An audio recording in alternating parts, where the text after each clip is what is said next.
y bueno, toda la parte, digamos, desde las bases, los cimientos de administración estratégica, todo el análisis interno y externo que ustedes de hecho ya hicieron con las herramientas muy sencillitas, pero modelos que pueden ser muy efectivos, que ya ustedes también aplicaron para el análisis interno-externo, sacaron por conclusión cuáles son las fortalezas, debilidades, oportunidades y amenazas de la empresa. Nos metimos a ver también distintos tipos de estrategia, desde luego Porter no podría faltarnos, ¿verdad? Y también vimos los tipos de estrategia corporativa en una lógica más corporativa, que también son opciones o alternativas a explorar para establecer la estrategia de una organización.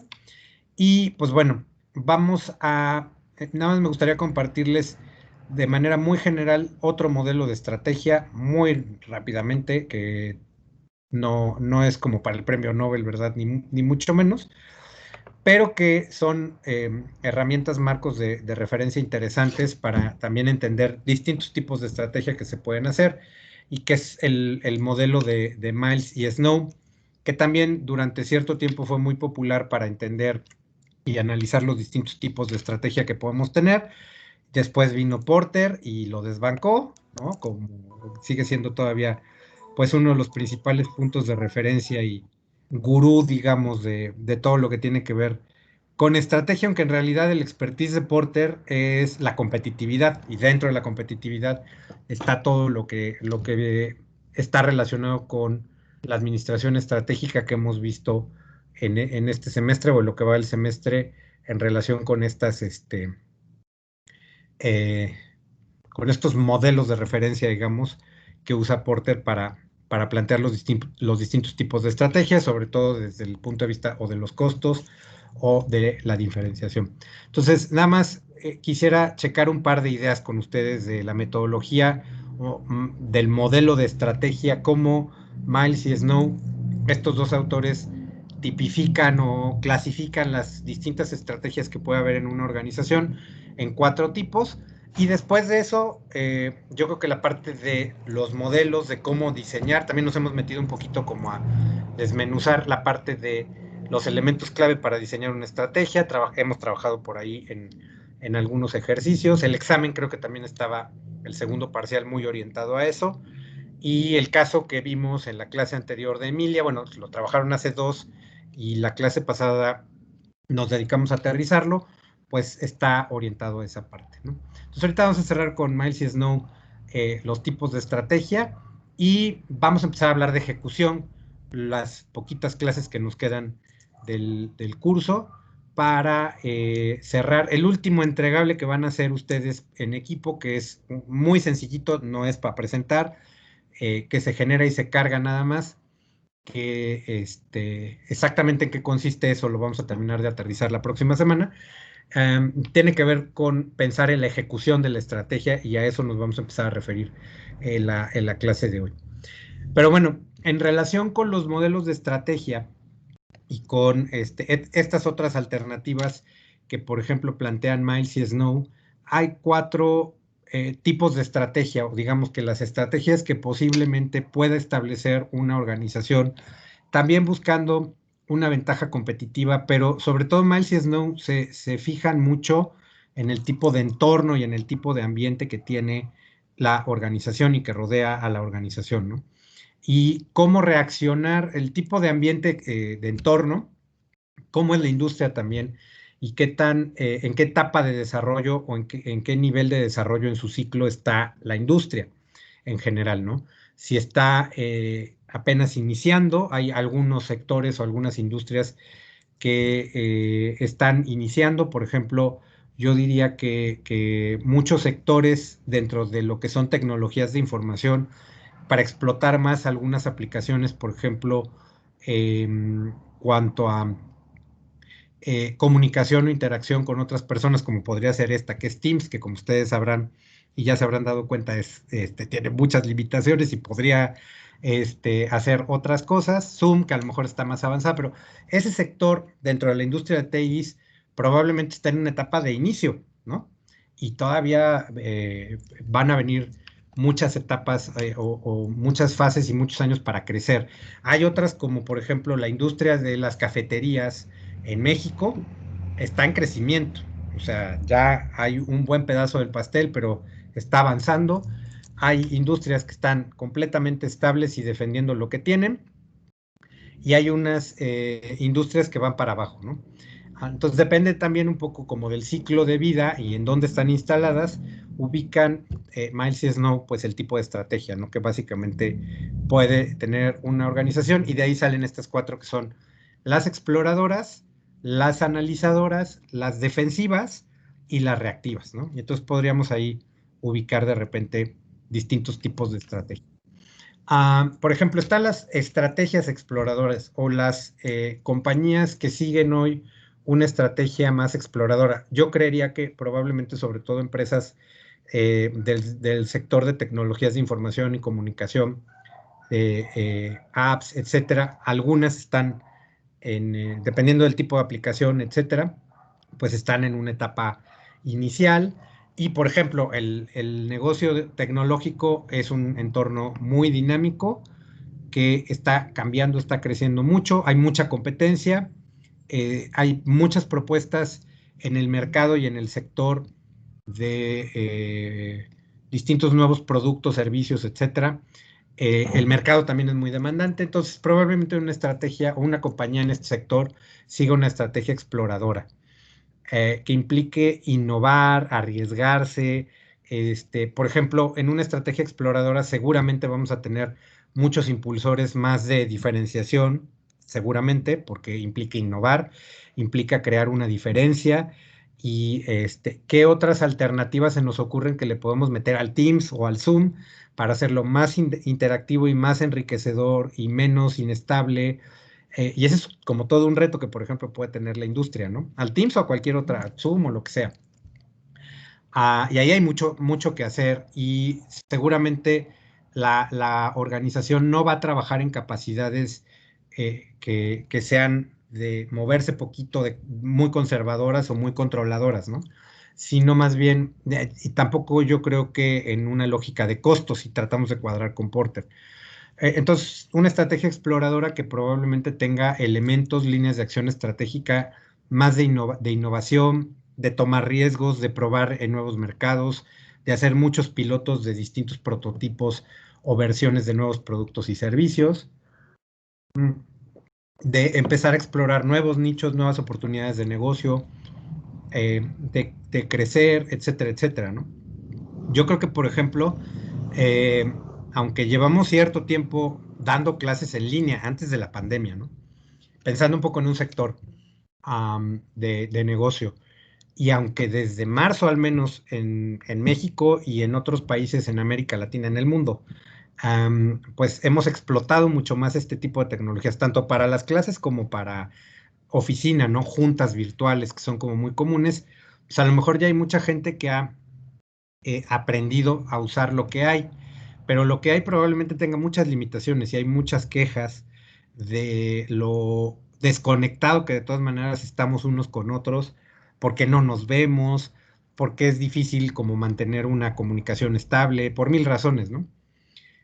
Estaba yo leyendo hace ratito que ya hasta lo perdí en mi celular, un reporte de la BBC de un profesor peruano que llevaba 17 años dando clases de derecho minero, y que, o sea, en clase un día les dijo, ¿saben que estoy harto? Ya no quiero dar clases así y ya no quiero enseñarles a ustedes, bye, ¿no? Y entonces renunció, desde luego le tomaron el video, lo hicieron viral, pero hay una serie de cosas ahí relacionadas con el por qué a mucha gente le está pasando eso, ¿no? Y del otro lado igual, alumnos que se sienten hartos, desconectados. Un elemento es esa desconexión física, y también que hay algún sector de usuarios de este tipo de aplicaciones que se siente desconectado, humanamente hablando, ¿no? Y otras cuestiones por ahí que ya no terminé de vivorear, que al rato me meto. Pero mi punto un poco es como de, estos sectores van a tener que, o sea, no van a matar a la competencia o no van a defender a muerte el Teams, por ejemplo, así como está. Porque así como está, tiene muchas limitaciones. Nos está sirviendo ahorita, pero en 2 o 3 años va a estar completamente obsoleto. Bueno, es muchísimo lo que estoy diciendo.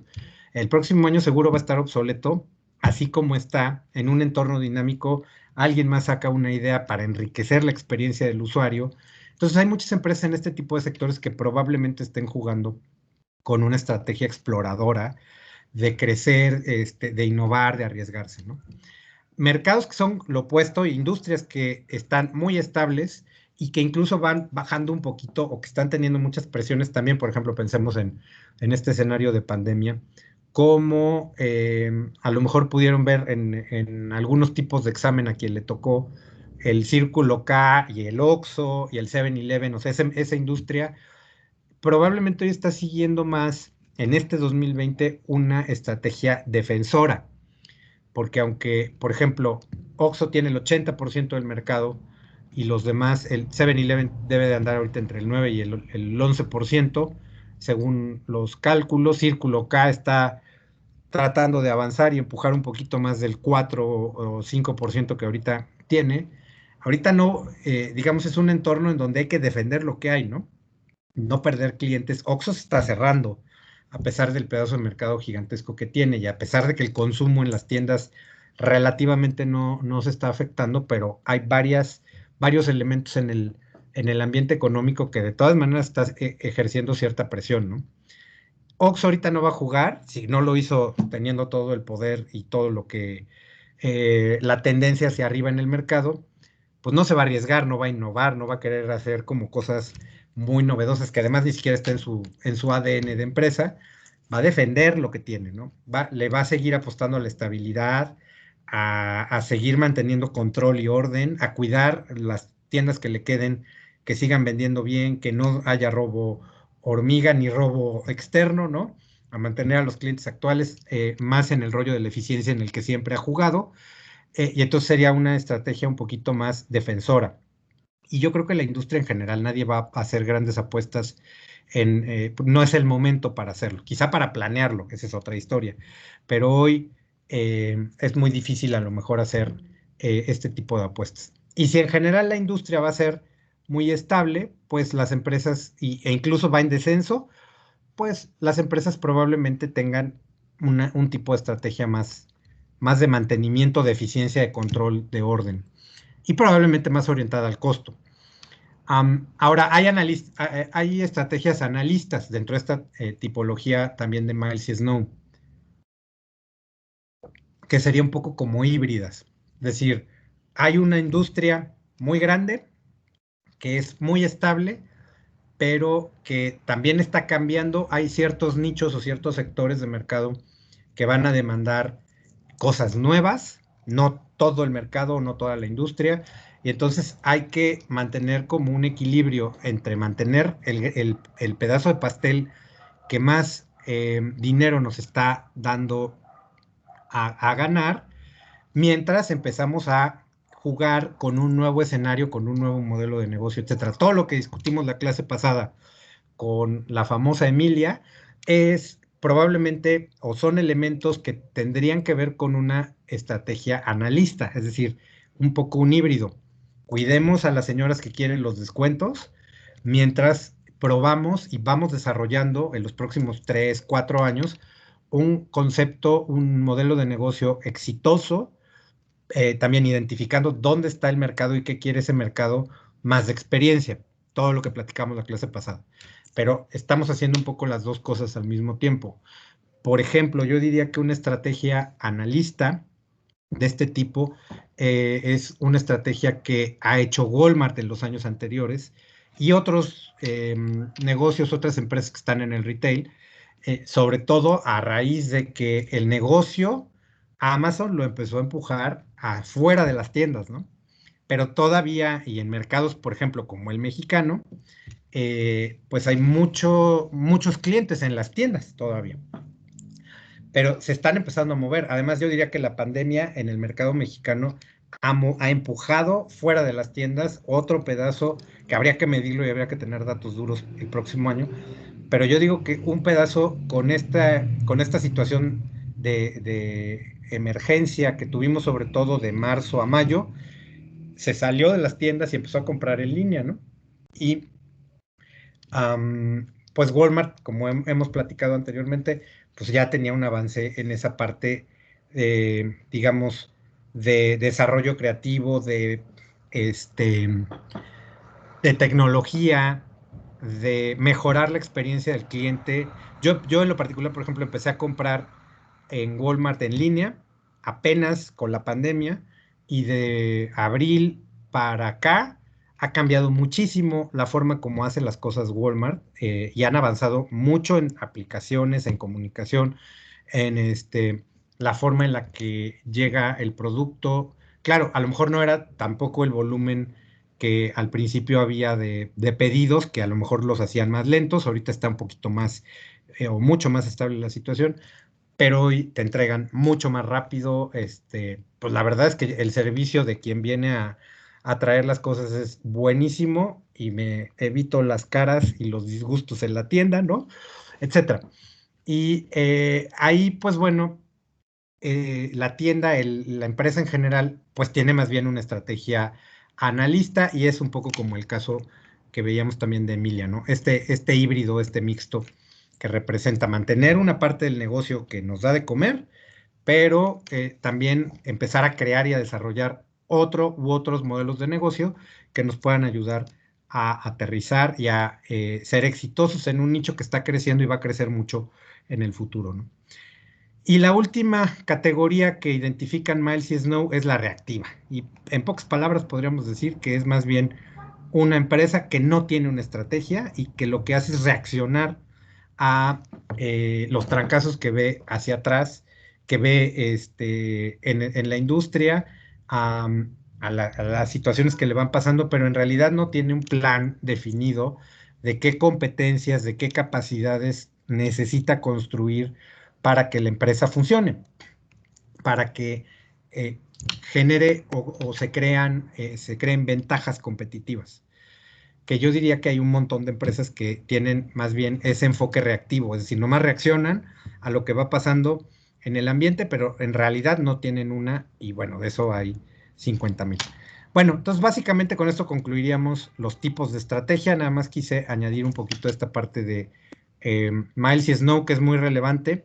También, ya sea en Porter o en Miles y Snow, usamos esos enfoques estratégicos para diseñar la estructura de una organización que cuadre con la estrategia que estamos definiendo, pero ese es otro tema y esa es otra historia, la que definitivamente no nos vamos a meter para nada.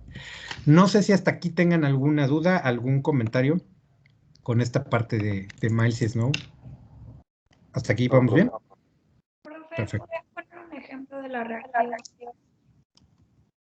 Un ejemplo de la reactiva, bueno, no sé, es que a ojo buen cubero yo digo que, por ejemplo, me parece que en el sector de ventas al menudeo, donde está Walmart, pues yo creo que Walmart tiene una estrategia muy clara y además hay documentación de la estrategia. Hay una parte que al menos podemos conocer todos porque está en lo que publica en su sitio de internet y en los reportes a los accionistas. Am, yo no veo una estrategia de los demás, ¿eh? O sea, yo más bien creo que, por ejemplo, Chedraui o Soriana en realidad reaccionan, hacen cosas que hace Walmart y que hacen otros. Por ejemplo, yo creo que Chedraui, por ponerles un ejemplo de lo que he podido como percibir, pues pues va sacando ofertas, va sacando promociones, hace cambios en las tiendas, despide gente, hace lo que hace Walmart. Y pues ya hizo Pero, su página y tiene su aplicación, ¿no? Y también está vendiendo en línea, pero yo creo que no tienen una estrategia, o sea, aunque tengan cosas publicadas también en su sitio web, pero al final del día ellos no están poniendo una tendencia clara de para dónde va el negocio de cualquiera de las otras formas, ¿no? Yo creo que más bien es el que no tienen una estrategia definida y están haciendo lo que los demás hacen. ok. Sí, la estrategia sería más como comprar, ¿no? Que estamos haciendo a la Comer y todo eso. ¿Comprar qué? Perdón, discúlpame, no oí la última parte. Es que se escucha como eco. Que, por ejemplo, la estrategia de Soriana es que está comprando a la Comer. Sí, a lo mejor ahí lo que está haciendo, bueno, muchos están haciendo y en ese sector, pues fue lo que incluso empezó a hacer Walmart, que fue como entró a México, ¿no?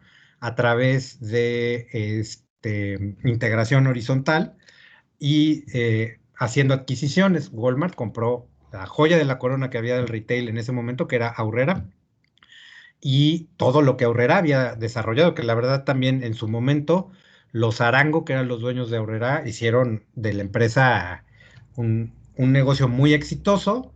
Cuando les convino vender, se lo vendieron a Walmart, ¿no? Y es lo que los demás creo que están haciendo. Pero al fin de cuentas, pues están haciendo algo que no es innovador, que no está tampoco como tratando de cuidar de manera consciente como lo que tienen, no están buscando eficiencias. Yo creo que más bien, digo, ahorita estoy poniendo un ejemplo, y nunca he estado sentado en una junta de consejo de Chedraui, pero lo que podemos ver así a ojo buen cubero, pues no hay una estrategia que digas, ah, pero Chedraui está haciendo X o Y diferencia, ¿no? Que cree ventajas competitivas de manera así muy, muy específica. Todos están vendiendo en línea porque, de hecho, el que empezó fue Amazon, ¿no? Ni siquiera fue Walmart.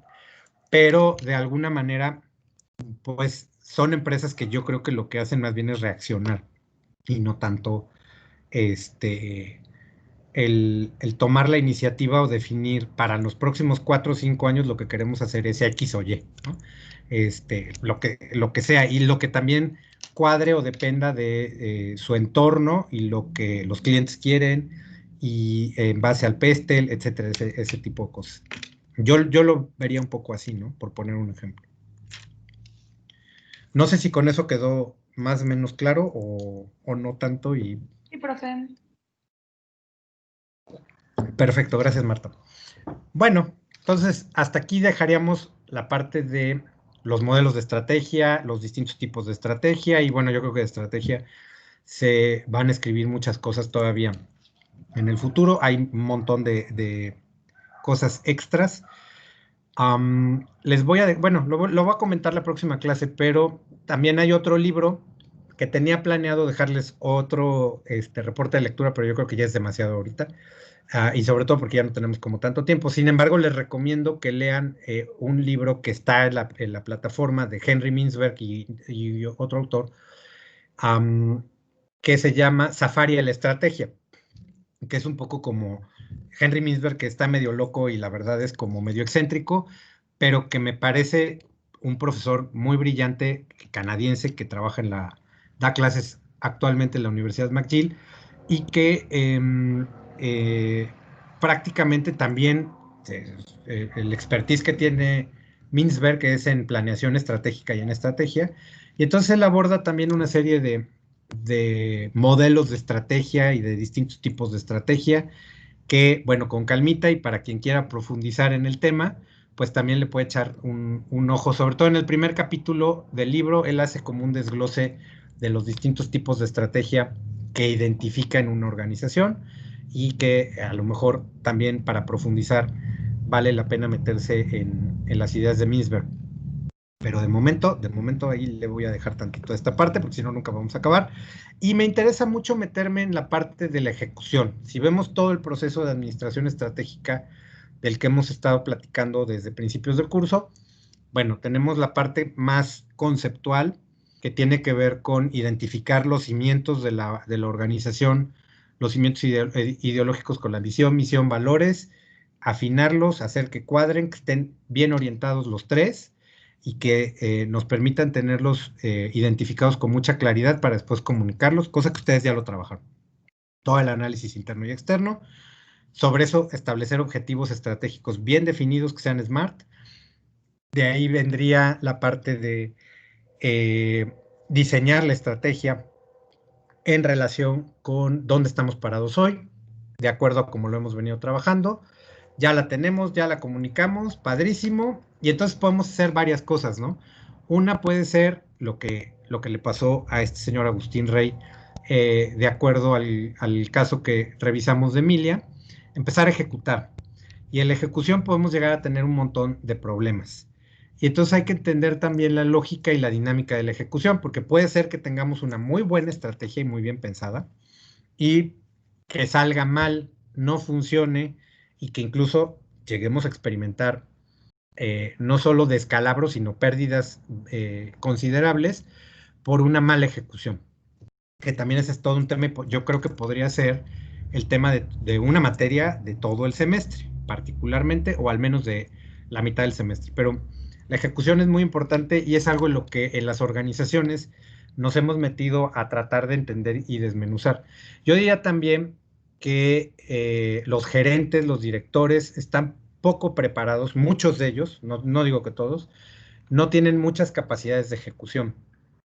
Y en este sentido, lo que hay que entender es que yo diría que la chamba de un director, que hemos dicho mucho, la chamba de un director es ver el largo plazo y impulsar todas las actividades que están orientadas a diseñar, definir, identificar, comunicar la estrategia, que es todo lo que hemos visto de manera general a lo largo del curso.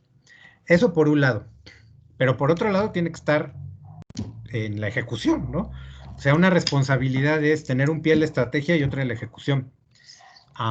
Y tiene que, de alguna manera, no micromanejar a la empresa, es decir, no estar al pendiente todo el tiempo de cada actividad, de cada acción, del detalle de lo operativo, porque se va a perder y para eso no está, pero tampoco lo puede descuidar y tampoco puede dejar de controlar qué es lo que está pasando en la operación, en el día a día, en la parte operativa e incluso en la parte táctica, ¿no?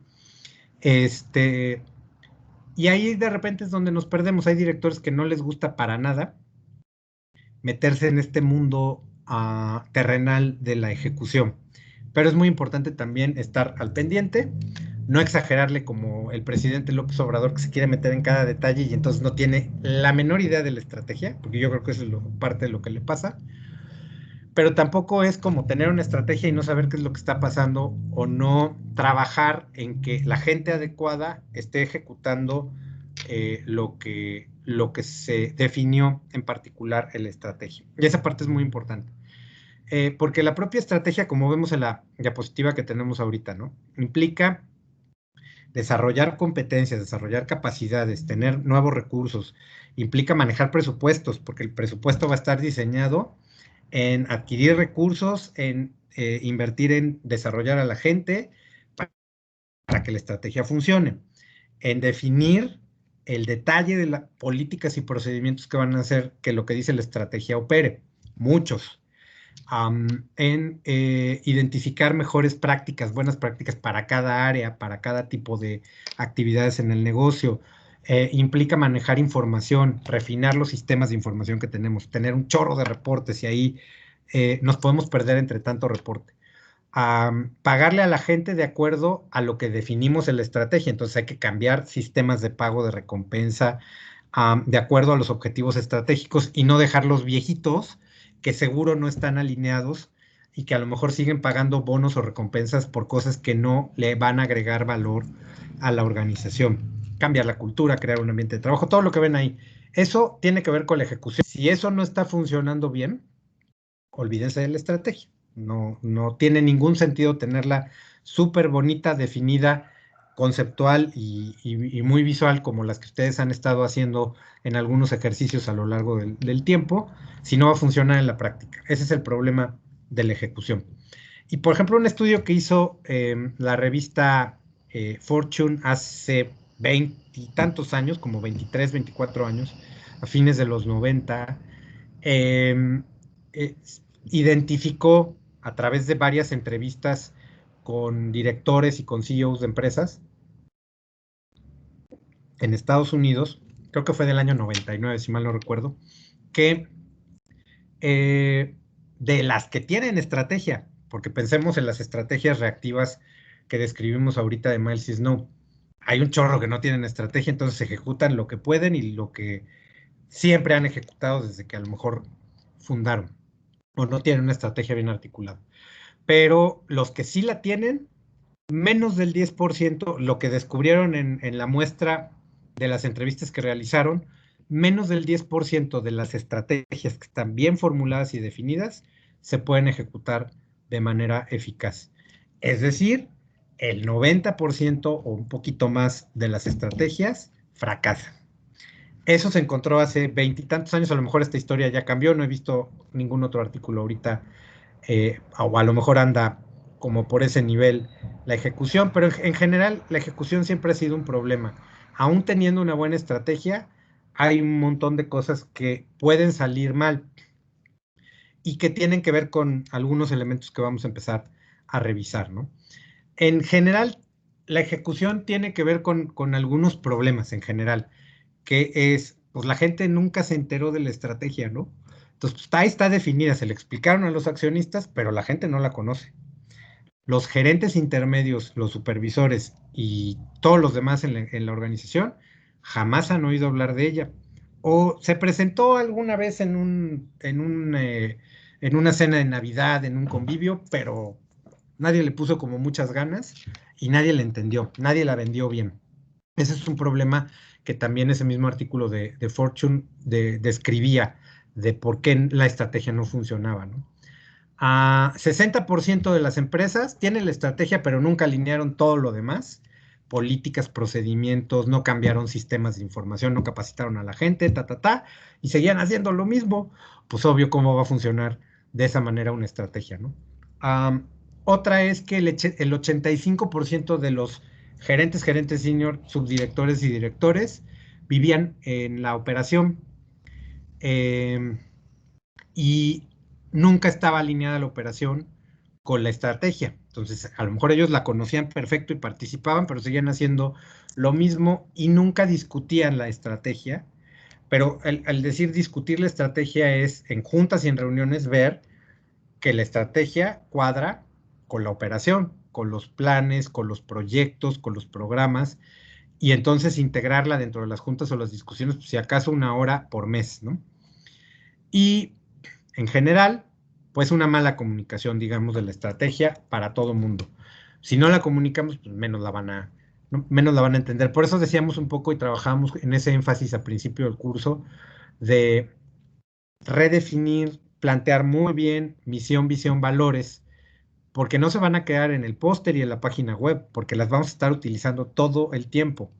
Y entonces eso puede ayudar muchísimo y puede mover a la ejecución. Y bueno, hay mucho trabajo y muchas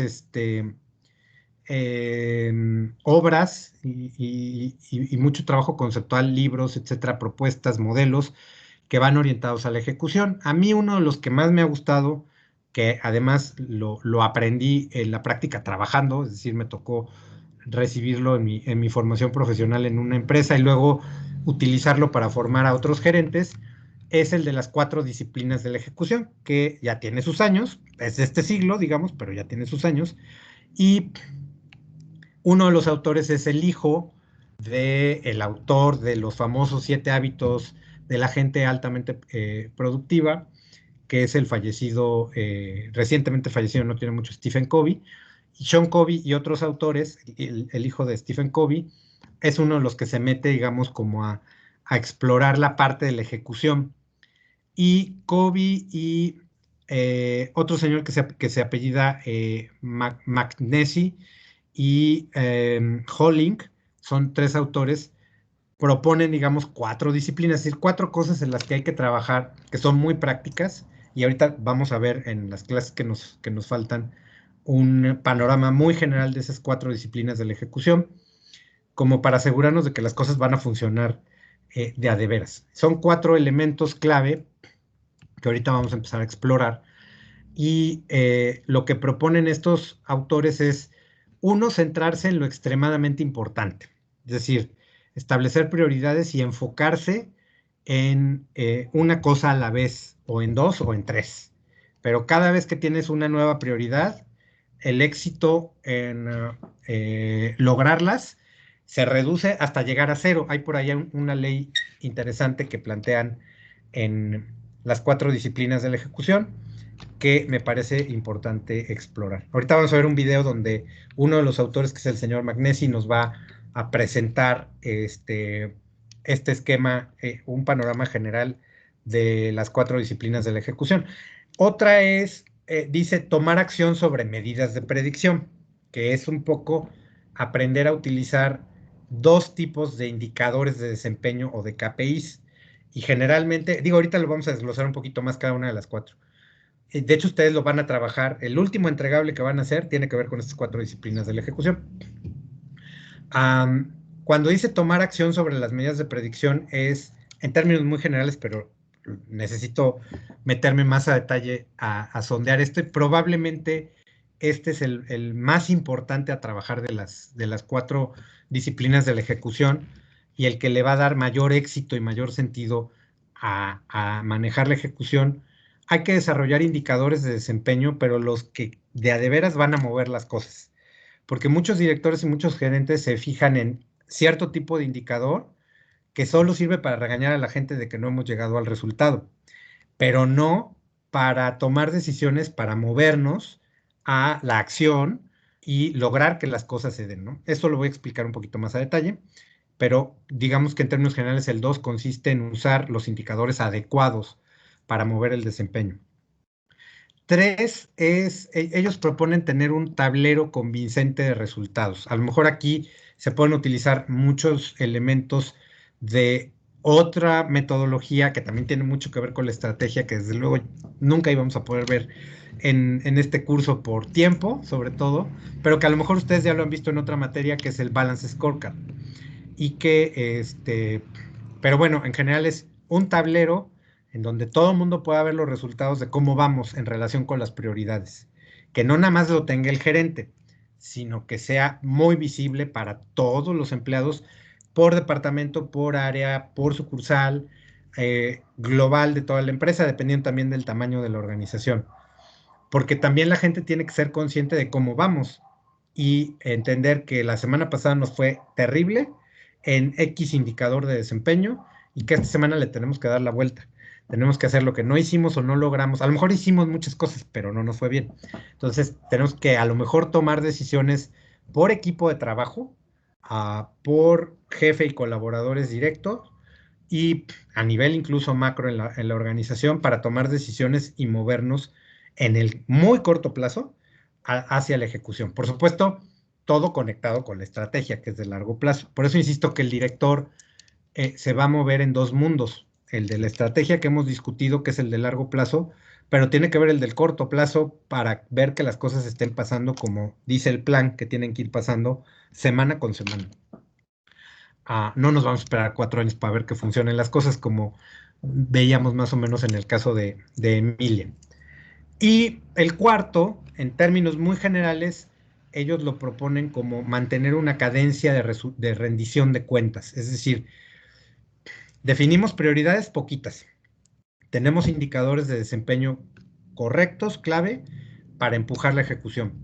Tenemos un tablero de resultados, una serie de reportes e incluso un tablero físicamente hablando que esté pegado en la pared de la oficina, de la sucursal o del corporativo, que todo mundo vea, o lo publicamos en la página red de la red interna de comunicación, porque a lo mejor es información que no vamos a poner pública en internet, pero que todo mundo pueda ver para saber cómo vamos.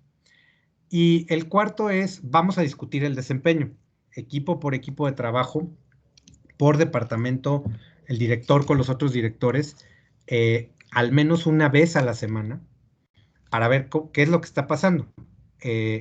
Discutir ese tablero, identificar cómo nos fue, identificar si no llegamos al resultado que queríamos en la semana, por qué fue, y tomar decisiones, hacer compromisos, y digamos que habla como de tener reuniones en donde discutamos esos resultados y tomemos decisiones y nos movamos para que la siguiente semana cambiemos el resultado.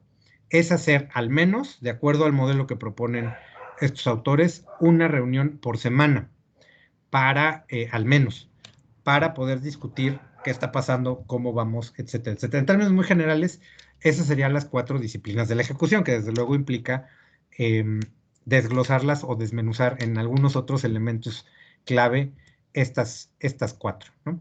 Este es el diagrama que ellos proponen de las 4, que básicamente digamos que es definir prioridades que ellos le llaman enfocarse en lo crucialmente importante, que ahorita vamos a vivorear con un video. Tomar acción sobre las medidas de predicción, así le llaman ellos, que a lo mejor los nombres están medio confusos, pero en general la segunda disciplina es identificar indicadores de desempeño que mueven a la acción y utilizar esos y no otros que no nos van a servir para mover a la acción. Eso ahorita lo explico un poco más a detalle. Y tener el tablero visible para que sobre eso podamos mantener una cadencia de rendición de cuentas y tener reuniones y tener conversaciones para mover y cambiar el desempeño. Bueno, este es un panorama muy, muy general de las 4 disciplinas de la ejecución, que es un modelo de referencia, digamos, para ejecutar el plan estratégico o un plan en general, que vamos a hacer un ejemplo en una actividad. No sé si nos vaya a dar tiempo en esta clase, probablemente es con lo que vamos a empezar la próxima clase, para aterrizar sobre todo las dos primeras disciplinas. Hasta aquí, no sé si tengan alguna duda, algún comentario.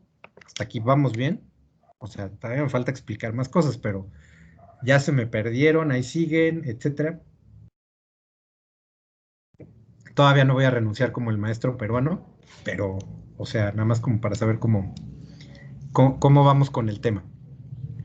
Bueno, Sí, profe, bien. perfecto, gracias. Ok, entonces vamos a ver un video.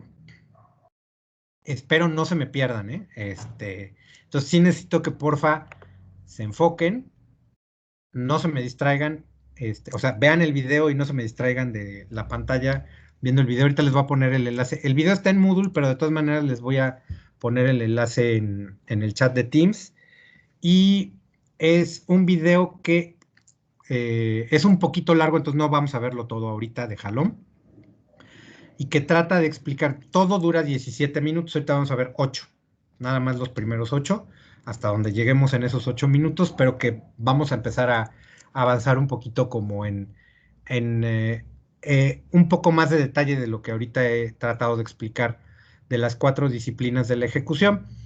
Y Magnesi, que es uno de los autores, va a presentar, digamos, el modelo o a empezar a hablar de las 4 disciplinas de la ejecución. Y entonces, porfa, les voy a pedir si tomamos, bueno, 8 minutos y entre que si hay un comercial y a lo mejor entramos un poquito tarde, uno de colchoncito. Entonces, en 9 minutos los vuelvo a molestar, ¿verdad? Para empezar a discutir un poquito lo que vimos en el video y tratar de aterrizar algunas ideas que tienen que ver con la ejecución. Yo creo que este pedacito, que a lo mejor vale la pena después ampliarlo, ya sea que ustedes compren el libro, lo lean a detalle, pero me parece que hay muchas herramientas que son súper útiles para todos los gerentes en general para controlar ejecución y creo que son herramientas también que cuadran mucho y son muy importantes para controlar la ejecución de una estrategia, ¿no? Entonces, bueno, vamos a ver el video. En 9 minutos vamos a platicar de qué fue lo más. Sí les pido, porfa, que traten de poner atención y que en esos 8 minutos, sobre todo capten lo más importante, lo más relevante que vieron. Y ahorita sobre eso vamos a ir platicando para que nos compartan un poquito qué es lo que más les llamó la atención y sobre eso irlo aterrizando, por favor. Entonces, en 9 minutos platicamos. Puedo apagar tantito mi cámara y mi micrófono, pero yo aquí sí.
Vamos, se va acabando el partido.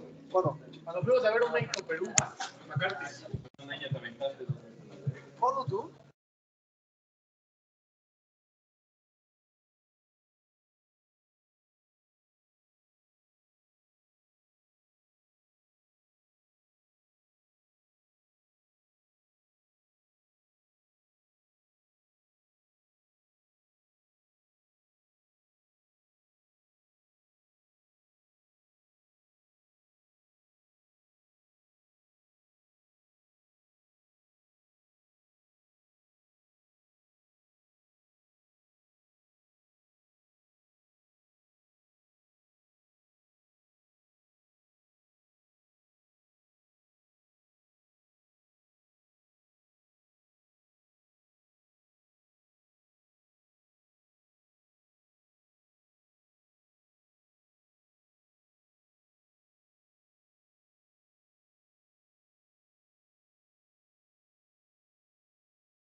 ¿Ya llegaron al minuto 8?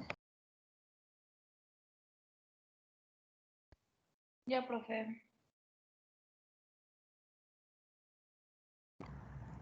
Si ya llegaron, porfa, ahí párenle. De ahorita vamos a ver el resto del video, pero para discutir un par de puntos relacionados con hasta donde va el minuto 8 y que tiene que ver con las dos primeras disciplinas de la... ¿Quién metió gol? Bueno, porque es... Perdón, ¿Qué? no, perdón, es que aquí están mis hermanos y están jugando, perdón. Ah, ok, yo pensé que había un partido así como relevante. Como yo la verdad no estoy luego enterado de los deportes, pues dije capaz que está jugando México, yo qué sé. No, no. Ah, ok, perfecto. Bueno, entonces, espérenme, déjenme compartir tantitito mi escritorio y listo. A ver, entonces hasta ahorita llevamos 8 minutos y en estos 8 minutos, uno de los autores del modelo, del libro, de las 4 disciplinas de la ejecución, nos habla de las dos primeras. Empezó a hablar de enfocarse en lo crucialmente importante y ahorita está o anda hasta donde pararon en el video en el minuto 8 de la segunda disciplina, que es tomar acción sobre las medidas de predicción, y está hablando de dos tipos de indicadores o de medidas, pero ahorita llegamos a esa parte. ¿Qué es lo que les llamó la atención en relación con la primera disciplina, con todo lo que tiene que ver con enfocarse en lo crucialmente importante? ¿A qué se refiere? ¿Cuáles son como ideas clave? ¿Qué es importante considerar en esa parte de la primera disciplina, ¿no? Como para sondear algunas cosas. Marta, por favor. Pues algo que tenía mucha razón es que siempre nos enfocamos en la estrategia, ¿no? En planear y en establecer objetivos, que la misión, que la visión, que todo el plan estratégico, pero no nos preocupamos, o sea, realmente por aplicarlo, ¿no? Que era justo lo que le mencionaba en el caso de Emilia, que sí podíamos así de que generar una super estrategia de 4 años, pero que si no teníamos beneficios de corto plazo, la gente no iba a saber qué onda y Claro. no iba como a percibir la estrategia y no iba a haber buenos resultados a largo plazo. Entonces creo que eso, o sea, fue lo que me pareció más importante. Ok, perfecto. Súper claro. O sea, hay que también pensar en el corto plazo, resultados en el corto plazo y tener también como mucha claridad al respecto. Ok, gracias Marta. Amalia. Hola, profe. Bueno, a mí lo que me llamó más la atención al principio y que literal como que lo estoy viviendo en mis prácticas fue que muchos gerentes o líderes de las empresas son muy ambiciosos y buscan como que muchas estrategias. Y bueno, o sea, en lo personal a mí me tocó hacer ahorita un plan de marketing para el 2021 y pues realicé pues varias ideas, varias estrategias. Y pues hoy es el día en que mi jefe no me ha dicho cuáles estrategias vamos a aplicar, cuáles vamos a desarrollar.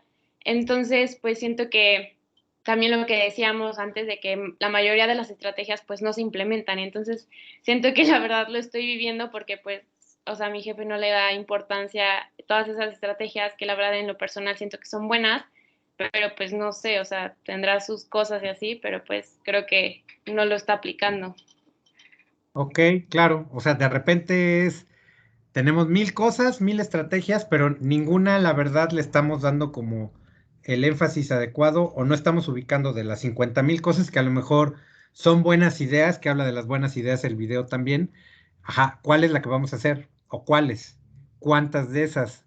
A veces ni siquiera lo hemos definido y eso, desde luego, pues no nos va a dejar ejecutar la gran cosa, ¿no? Y muchas veces, ahorita antes de que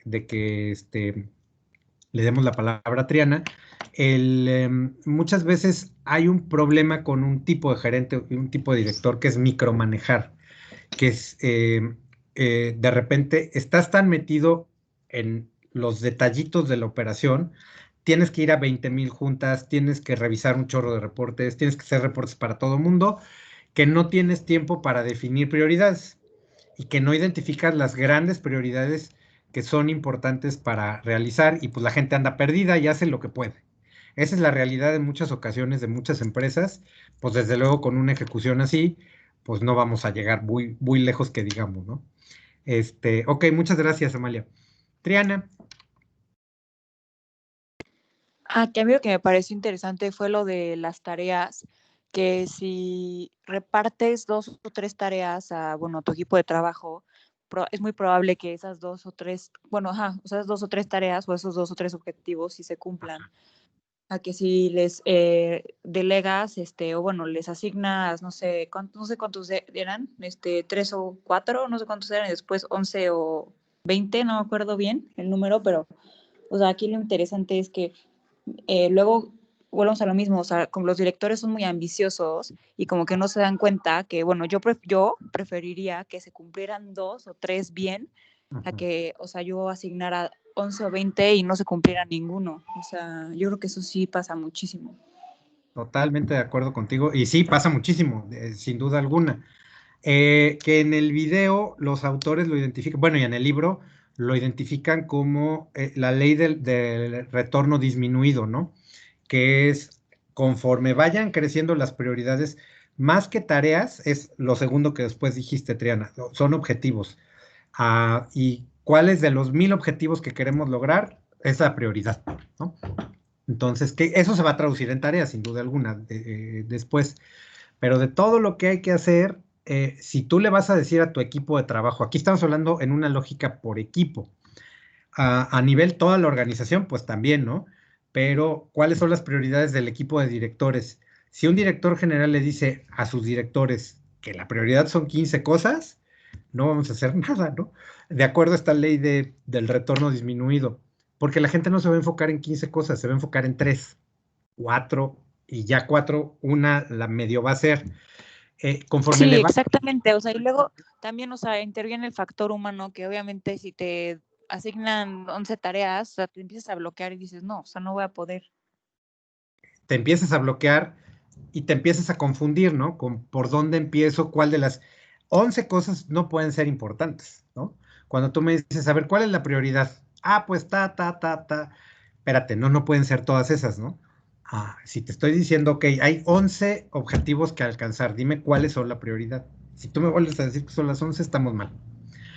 Y el gran problema es que no vamos a llegar a hacer ninguna, no vamos a poder tener efectividad en el logro de ninguna. Entonces yo creo que esa parte es importante. Sí, y desde luego yo también lo he visto y lo he vivido. Hay muchos jefes, gerentes, directores muy ambiciosos que quieren hacer 20,000 cosas, porque por supuesto su carrera profesional y su prestigio está de por medio, pero el problema es que no terminamos en realidad haciendo nada, o muy poquito de cada una de esos objetivos. Quizá los 11 o 12 que le vamos a decir a nuestra gente que todo es prioridad y todo es importante, en realidad hay 2 cosas que están conectadas con la estrategia. Pues vamos a enfocarnos en esas 2 cosas y las demás las podemos dejar para después. Entonces ahí un poco retar esa parte de las buenas ideas que vamos añadiendo, sobre todo los gerentes senior, los gerentes, los directores, los coordinadores, los supervisores y todo mundo que piensa que además deberíamos hacer X o y ahí nos vamos saliendo de la alineación de la estrategia. Entonces, bueno, yo creo que esas son cosas importantes a considerar para esta primera disciplina de enfocarse en lo verdaderamente importante. ¿Alguna otra idea de la primera disciplina que se nos esté escapando, que a alguien le haya parecido, que haya visto el video, ¿verdad? Porque a lo mejor no lo vieron, que les parezca relevante? No. Ok, acuérdense que también siempre tenemos cosas que hacer, y siempre estamos ocupados, y está el famoso torbellino, y una responsabilidad de un gerente y de un director en general, pues es como definir de todo ese torbellino, de esas cosas que hay que hacer, cuáles son objetivos crucialmente importantes, ¿no? ¿Cuáles son metas crucialmente importantes, como les llaman MSI en español, o que son WIG en inglés, porque son Widely Important Goals? Pero a ver, hay 3 prioridades. Todo lo demás está en segundo plano. Si tenemos tiempo para hacer una cuarta, una quinta cosa, padrísimo. Pero si no, nos vamos a enfocar en esas 3 prioridades. Y esa es una parte importante de la primera, de la primera disciplina. No, permítanme compartir otra vez mi pantalla. Y bueno, entonces, en conclusión, ningún equipo se debe concentrar en más de 2, 3 objetivos al mismo tiempo. Ellos, digamos, usando un poco del lenguaje militar, implica tener una guerra y varias batallas, ¿no? Pero esas varias batallas no pueden ser más de dos, es decir, un objetivo estratégico que es muy importante y que le vamos a decir a la gente que vamos a seguir o vamos a tener que lograr en el transcurso del próximo año. A lo mejor nos vamos a llevar más tiempo, ¿verdad? Si es estratégico, pero que tenemos que avanzarle considerablemente en el año. Y para llegar a ello, hay 3 objetivos secundarios que vamos a llamar batallas. Y esas son las prioridades. Y todo lo demás que se salga de eso es secundario, ¿no? Pensemos un poco también en la experiencia académica que de repente tenemos. Y tienen 20,000 proyectos y 20,000 tonterías que a los profesores se nos ocurren pedirles a ustedes al mismo tiempo, y todo es prioridad, pues no vamos a hacer nada, ¿no? No vamos a avanzar ahí, nos vamos a estancar un poco. De todo ese mundo de cosas, ¿cuál es la prioridad? A lo mejor los profesores también tenemos que ayudarles a identificar de las 6 cosas que a lo mejor estamos planteando como actividades a hacer, cuál es prioridad, en cuál se tienen que enfocar, y cuando estén más desocupados, cuál sería una segunda o una tercera. Ahí fallamos nosotros de repente, ¿no? Pero igual en una organización, a ver, ¿cuál es el objetivo más importante que queremos alcanzar? Todos. Ahora, en este equipo, para pegarle ese objetivo, ¿cuáles son 3 objetivos secundarios de mediano a corto plazo en los que nos vamos a enfocar y que vamos a aterrizar? Porque si ganamos esas batallas, esos 3 objetivos secundarios, nos acercamos más a ganar la guerra, ¿no? Es decir, a alcanzar o a lograr ese gran objetivo que tenemos más estratégico, ¿no? Entonces, cada líder en su equipo de trabajo, cada gerente, cada coordinador, tiene que hacer ese ejercicio. Para este equipo, okay, la guerra es un objetivo estratégico que está más relacionado con la estrategia, pero para este equipo, pensando en esa guerra, nuestras 3 prioridades, nuestros 3 objetivos clave, las 3 batallas son el cambiar el sistema de inventarios, el capacitar a toda la gente para que puedan tener un mejor servicio al cliente y subir las ventas, en meter todo nuestro sistema de ventas en redes sociales. Se acabó. A lo mejor son las 3 cosas que hemos identificado que más le pegan a nuestro objetivo estratégico. Todo lo demás lo haces cuando puedes. Y esa tendría que ser la señal para enfocarnos en lo verdaderamente importante y no hacer 50,000 cosas sin llegar a nada, ¿no? En pocas palabras. Obvio, todo debe tener una fecha concreta. Cada uno de los objetivos debiera tener una fecha específica para darle seguimiento más adelante con las otras disciplinas y poder manejarlo de una manera mucho más productiva y mucho más enfocada, ¿no? Entonces, el enfoque es lo que tiene que ver con la primera disciplina de la ejecución. Por ejemplo, puede ser que una organización sea, que una guerra para una organización, por ejemplo, este fue un ejemplo que manejé con una dependencia de gobierno federal hace un tiempo que me tocó trabajar con ellos, que es SEDATU, y ellos manejan cierto tipo de programas para facilitar vida digna, digamos, en distintos sectores de la población. Me parece que es de lo que todavía siguen haciendo y no desmanteló la 4T. Y, por ejemplo, pensemos que para ellos un objetivo estratégico es el facilitar que un sector de la población que no tiene acceso a un crédito de Infonavit, porque eso es otra historia, tenga, digamos, facilitar adquirir una vivienda digna al menos al 70% de la población que tiene muchas dificultades para tener una vivienda digna y que está por debajo de la línea de pobreza. O mejorar y el poder complementar o terminar de construir la que tiene, ¿no? En las condiciones en las que esté. 70% de la población. Esa es la guerra para SEDATU, por ejemplo, ¿no? Y entonces, para ganar esa guerra, a lo mejor hay 3 batallas que tiene que hacer la organización. Uno es, hay un programa que se llama Hábitat, a lo mejor ustedes han, de una ONG, del que a lo mejor ustedes han escuchado, en donde voluntarios manejan donaciones y van y construyen casas para gente que no tiene recursos para hacerse su casa, ¿no? Y SEDATU trabaja o ha trabajado desde hace un buen rato con ese programa Hábitat. Entonces, Una batalla es incrementar a lo mejor el número de donantes y de familias a las que se les construye una casa a través de este programa en un 30%, por decir algo, el próximo año. Otra batalla es incrementar el número de beneficiarios que tengan un subsidio a vivienda dentro de esta población que no califica para Infonavit en un 30%.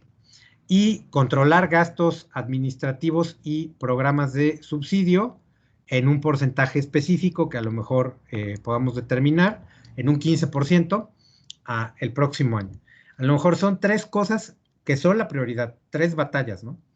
A lo mejor, por ejemplo, en una empresa puede ser que la guerra, yo creo que Walmart de unos años para acá estableció un objetivo estratégico de duplicar el ingreso que tienen anual al 100% en 10 años. Ese es un objetivo estratégico que me parece súper claro de Walmart. Es decir, vender el doble de lo que vendían hace 2 o 3 años, porque fue cuando establecieron el objetivo, 10 años después, ¿no? Esa es la guerra. ¿Cómo le van a hacer? Y a lo mejor una batalla es incrementar un 40%, un 30% el número de clientes en línea, por decirles ahorita algo, ¿no? A lo mejor esa es una batalla. Entonces hay que definir cuál es la guerra, cuál es el objetivo estratégico, el de largo plazo, y sobre eso 3 prioridades o 3 batallas en las que hay que trabajar y en las que habría de concentrarse. Este ejercicio lo van a hacer y es parte del último entregable, definir, digamos, de los objetivos estratégicos que ustedes nos van a presentar en la última parte de su trabajo, en el último entregable dentro de 2 semanas, pues básicamente de ahí vamos a tomar uno como la guerra y para llegar a alcanzar ese objetivo estratégico, ¿cuáles serían 3 batallas o 3 prioridades, 3 metas secundarias, a lo mejor de corto, mediano plazo, para empezar a aterrizar la ejecución, ¿no? Hasta aquí no sé si tengan alguna duda, algún comentario. ¿Hasta aquí vamos bien? Bueno, hasta ahora estamos explorando la primera disciplina, ¿no? Que tiene que ver con enfocarnos. Y el autor del video empezó a hablar de la segunda disciplina, que tiene que ver con las medidas de predicción. Dicen los autores, o le llaman a esta tomar, me voy a regresar tantito aquí, tomar acción sobre las medidas de predicción. Y entonces uno de los autores, que es el que habla en el video, con voz doblada al español, por supuesto, nos habla de 2 tipos de medidas, ¿no? O 2 tipos de indicadores que de repente utilizamos para empezar a hablar y empezar a introducir este tema en particular. ¿Alguien se acuerda cuáles son esas 2? Esa última parte.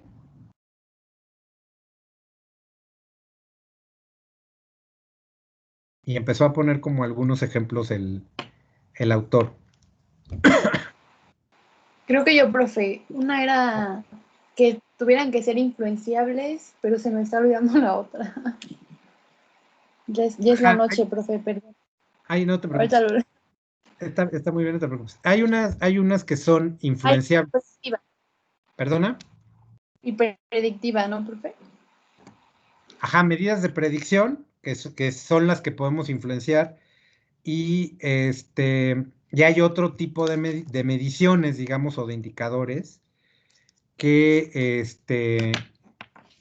tienen otro nombre. ¿Se acuerdan cómo se llaman los otros? ¿Y cuál es la diferencia entre un tipo de indicador o de medida y otro?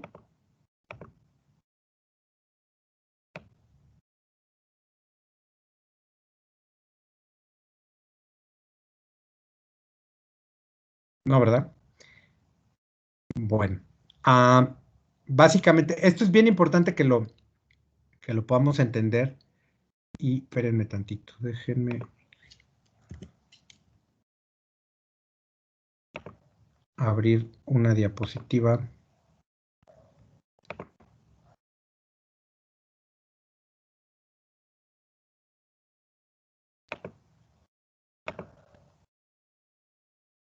Y yo creo que como ya es noche, como dice Regina, nada más explico esto y hasta aquí vamos a llegar con la clase. Para continuar la próxima con estas disciplinas y hacer un ejercicio que nos permita aterrizarlo un poquito más. Pero este concepto me interesa que lo tengamos súper claro, que además ustedes lo van a tener que hacer para el último entregable, que solamente lo elaboran y lo cargan en la plataforma y que va a tener relación desde luego con la estrategia que ustedes van a proponer. Hay dos tipos de indicadores o dos tipos de mediciones. Déjenme acercar un poquito más es la diapositiva. Están lo que en español, en esta versión le llaman las medidas de predicción. Y en inglés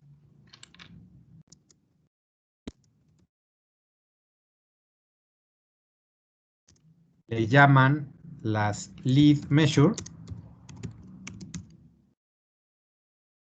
Y hay medidas que ahorita se me fue el nombre que usa en la versión en español, en el doblaje el autor, pero que podemos decir que son medidas de resultado final. Si alguien se acuerda de pura casualidad, pues nos dice, y si no, la próxima clase vivoreo. Que en inglés los autores le llaman el lag measure. Y por eso yo decía hace rato que hay que enfocarse en las medidas de predicción y no en las medidas de resultado final. Que cuando decimos medidas son indicadores de desempeño, tienen que ver con los objetivos. Y aquí es importante entender, por ejemplo, que muchos gerentes controlan y manejan el desempeño, la ejecución, utilizando indicadores de resultado final, que es un poco, pensemos, cuando decimos, pues es que quiero bajar de peso y voy a bajar X cantidad de kilos, los que a cada quien le llegaran a sobrar, a quien le sobren, ¿no? Ok, entonces, pues lo único que hacemos generalmente es, decimos, voy a bajar 10 kilos en 3 meses, por decir algo.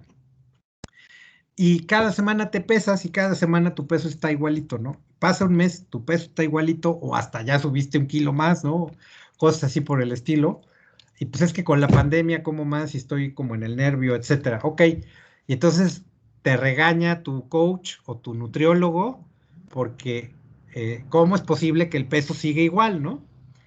Y aquí tu nutriólogo, si es un mal gestor de la ejecución, pues si solo usa los kilos para regañarte, es decir, el resultado final, una medida de resultado final, pues nunca va a influenciar la ejecución. Un gerente no tiene influencia sobre un indicador de resultado final. Ese al final nos va a decir cómo vamos avanzando contra una meta, pero no va a mover el resultado de la meta en realidad, ¿no? Es como, por ejemplo, pensemos en los políticos y sobre todo ahora que han estado muy de moda los temas de las encuestas, si vemos cómo va la popularidad y el porcentaje de los que piensan votar por Biden o por Trump antes de la elección. Bueno, esa es una medida, esa es una lag measure, es una medida de resultado final, pero no te ayuda a influenciar el resultado. ¿Qué es lo que sí te ayuda a influenciar el resultado? Bueno, un plan de campaña y acciones específicas que te ayuden a aumentar el número de personas que quieran votar por ti. ¿Qué es lo que hicieron ambos candidatos? Y que tiene que ver más con medidas de predicción, indicadores que te ayuden a influenciar el resultado. Pues bueno, tenemos que hacer mítines, tenemos que hacer actos públicos en las ciudades y estados clave que nos den a ganar más votos, tenemos que hacer más eventos con artistas, entonces Biden llevó a Lady Gaga, ¿no? En el cierre de campaña en Pensilvania, si mal no recuerdo, y Trump llevó no, a nadie iba a llevar porque nadie quería a Trump, pero bueno, él fue y con eso sus seguidores lo amaron. Entonces hay una serie de cosas y lo que hay que checar es, a ver, ¿cuántos eventos hicimos?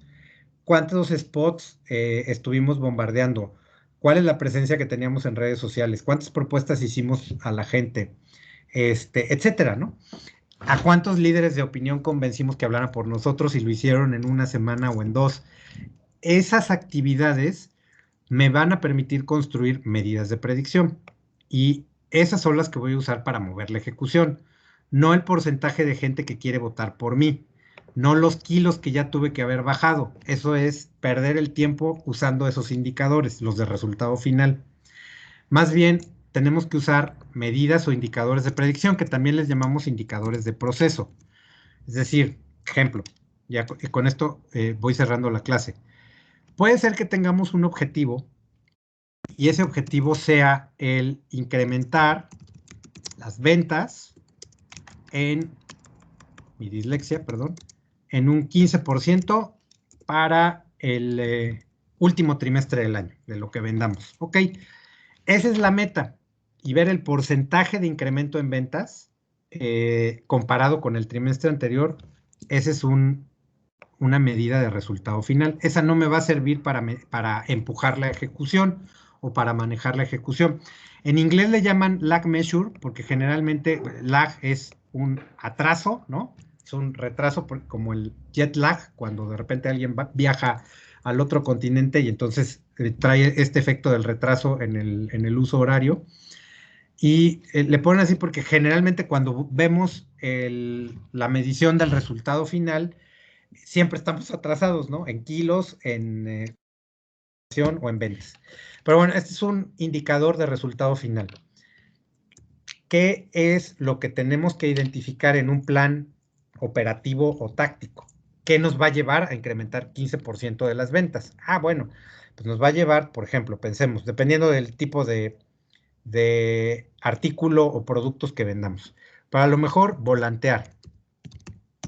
Y entonces, a lo mejor distribuir X número de volantes. Vamos a pensar que a lo mejor al menos vamos a distribuir 5,000 volantes. ¿Qué onda con mis números? En un mes, ¿no? Y vamos a